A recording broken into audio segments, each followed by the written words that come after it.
পাখির কুলফির 2 মাস হলো, পুরো 2 মাস কমপ্লিট করলো। তো ও ছোটো বলে ওকে একটু আগেই লাঞ্চ দিয়েছি। আমি আগের ভিডিওতে দেখালাম যে ও ফিশটা কীরকম খাচ্ছে, পুরো ফিশটা কমপ্লিট করলো করে এবার ও ঘুমোবে। এবার এই চেয়ারটা হচ্ছে আমার বিড়ালদের সবার খুব পছন্দের চেয়ার, কারণ এখানটায় ওরা শোবেই, মানে সবাই এ নিয়ে ওদের 3জনের মধ্যেই মারপিট হতো আগে, কে ওটা আগে শোবে। এবার এই ছোটোটা এসে কীরকম দেখো, আলু বেবি কিন্তু ভীষণ ভালোবাসে ওকে, বাট আলু বেবি এবার এখানটা শুতেও ভালোবাসে। ওইটুকুনি ছোট হয়ে কীরকম আলু বেবির সাথে পাল্লা দিয়ে ঝগড়া করছে ওখানটা শোবার জন্য, কিছুতেই মানে ও জায়গাটা ছাড়বে না, কীরকম জায়গা আঁকলে বসে আছে। এবার আমার বাড়িতে কি হয়, আমরা 3জন থাকি, আমি, আমার হাজব্যান্ড আর আমার ছেলে।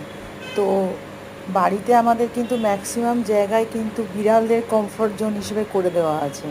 ওদের যেখানটা ভাল লাগে আমরা সবাই ভালোবেসে সেই জায়গাগুলো ছেড়ে দিই, ওরাই সেখানে শুয়ে বসে, মানে ওদের একটু কমফর্ট দিতে আমাদের খুব আনন্দ হয় সবার, যে ওরা একটু ভালো থাকুক, ওদের একটু নিজেদের মতন করে যেখানটায় থাকতে ভালোবাসে।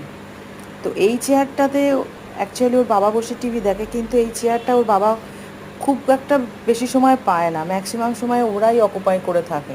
তো আগে ওরা 3জন থাকতো, যে পালা করে করে কেউ কেউ, এখন এই গুন্ডাটা এসেছে, মানে এদের সবার ওপর দিয়ে যাচ্ছে। দেখো আলু বেবিকে কীরকম চড়থাপ্পড়ও মারছে। ফাইনালি আলু বেবিকে ও সরিয়ে দেবে এখান থেকে।